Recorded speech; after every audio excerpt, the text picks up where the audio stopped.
Hello, Professor. This is Thomas D'Amelia, and this is my final paper on the effects of television on adolescents.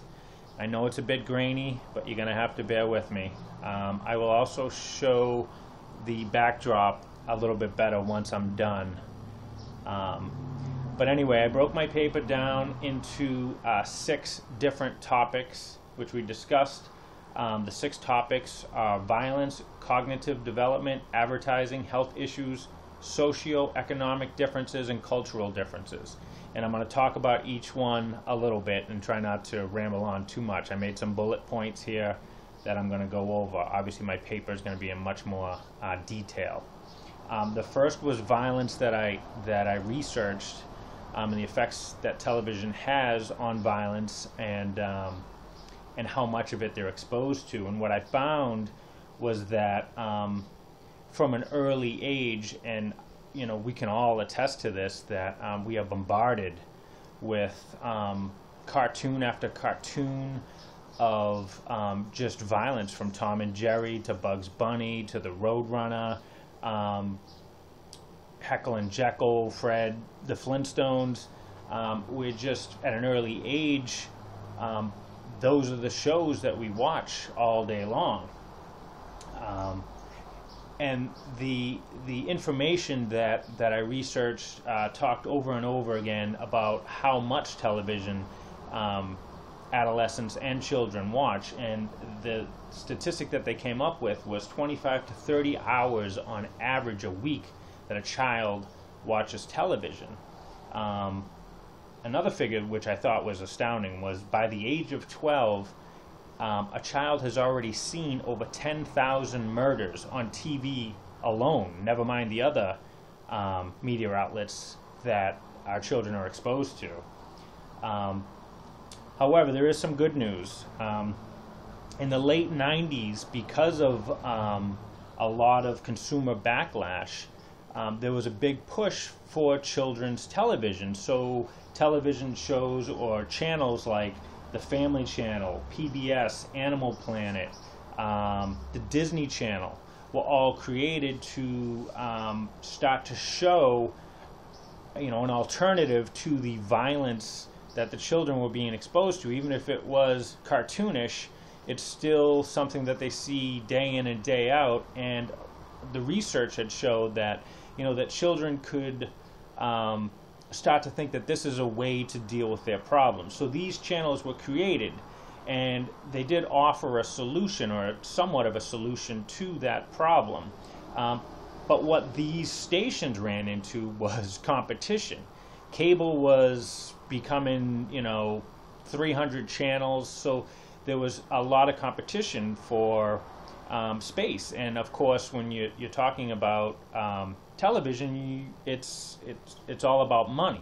So what was happening was a lot of those Family Channel, Disney Channel cartoon stuff was put on in bad time slots, whether it was very early in the morning or very late at night, not necessarily when people were watching TV. So they were on, but they weren't on at optimal times.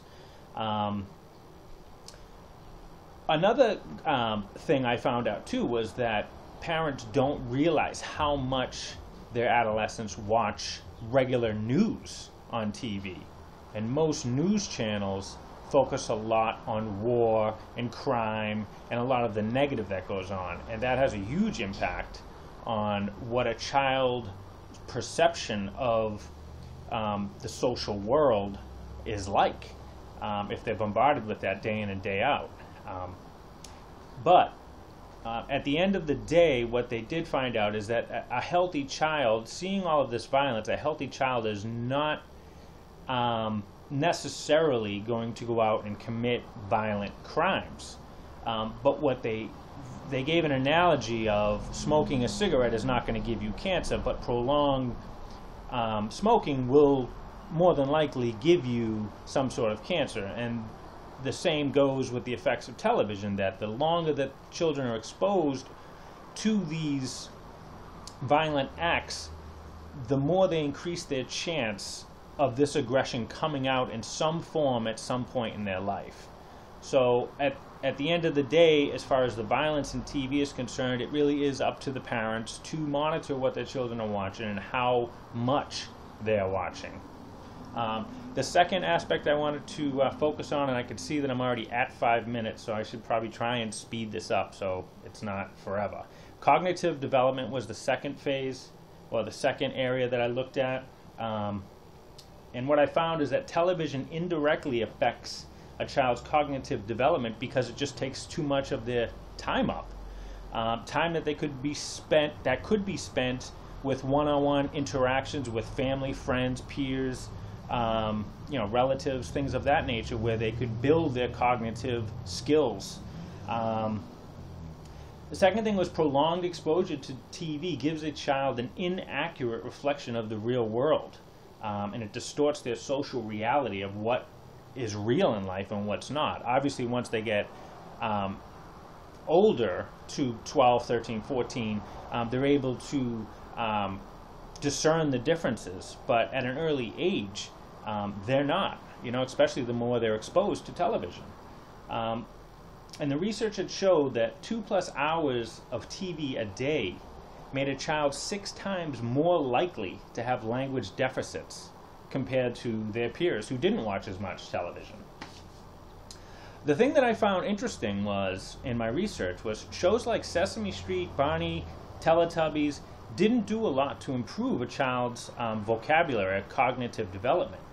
But shows like Clifford the Big Red Dog and Dora the Explorer, in which the narrator talked directly to the viewer, resulted in larger vocabularies and were more expressive with those vocabularies. So I thought that was interesting.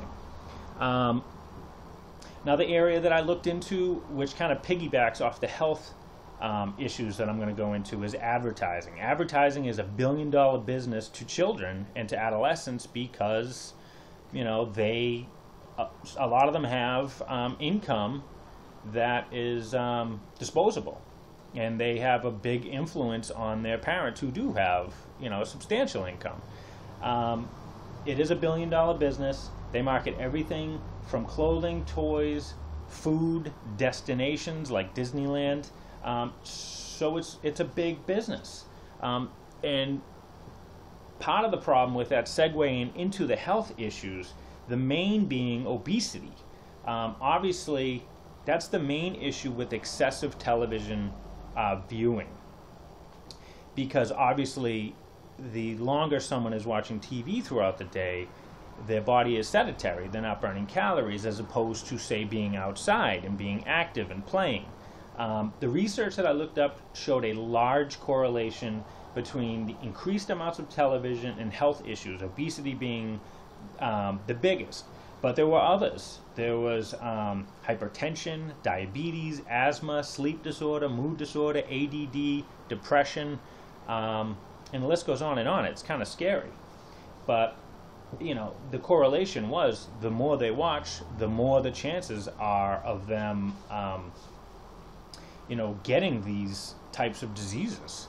The less they watch, obviously, the less they had those issues. Once again, this is something that parents have to monitor, as well as the advertising. You have to communicate with your children about advertising and explain to them, the reasons why, these companies, market their items the way they do, and maybe educate them more on nutrition.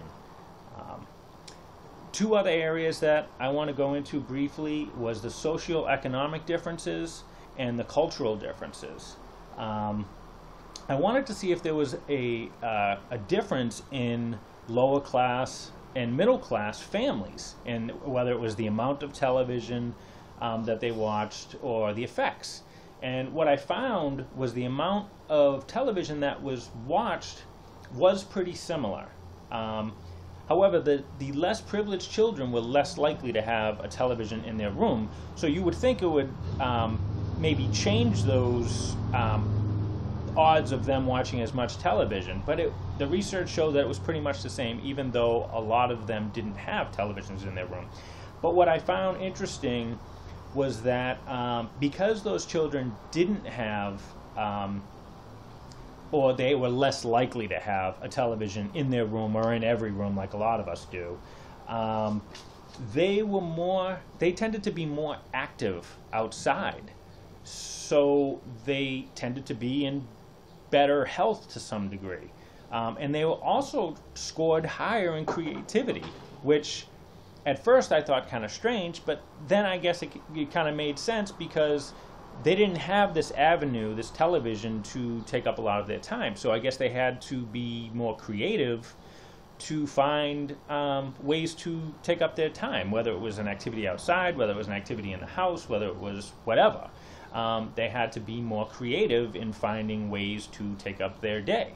Unfortunately, some of these activities weren't positive. So some of these children in these less fortunate and in middle-class families or upper-class families obviously made poor decisions too. But anyway, on to the last portion of this was the cultural differences. And what I found in my research was that most modern advanced countries like the United States, the television viewing was pretty much the same. The only countries that I found that it wasn't the predominant activity in the home for entertainment was in Asian countries. Schooling, studying tended to be their main focus at home, and TV was there, but it was a secondary thing. It was kind of what it probably should be, something you do when you have nothing to do, or nothing important to do.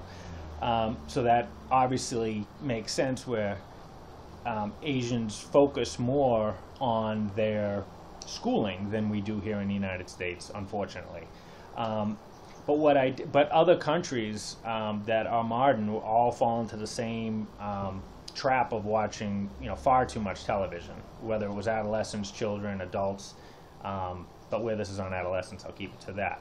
In less advanced countries, they obviously had fewer televisions, whether they had no television or they only had a television in their room. But the research showed that they watched almost as much television as U.S. children did and ran into the same problems that we do here in the United States. The interesting thing I found was that when foreigners moved to the United States, whether they were Asian or not, typically the research had shown that they tend to watch more television than we do here in the United States. And initially, the reason that that I found was that they were trying to acclimate themselves to their surroundings. They wanted to know about the customs in the United States, and they wanted to fit in the United States. The children wanted to have the same style in the United States. So in the beginning, for all of them, it started off as just wanting to fit in, and then it became a habit, and they fell into the same unhealthy television viewing as the United States adolescents did. This was an interesting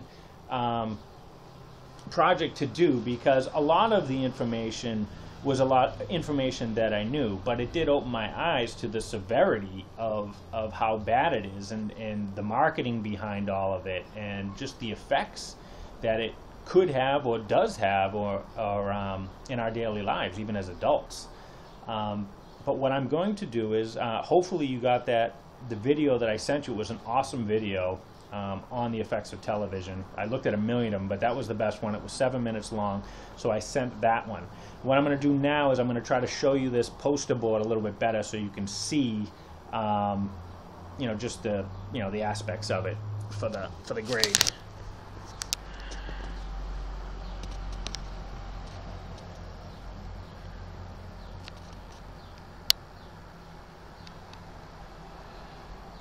And I hope it's not too grainy, but I did the best I could, and I hope you can hear me okay, too.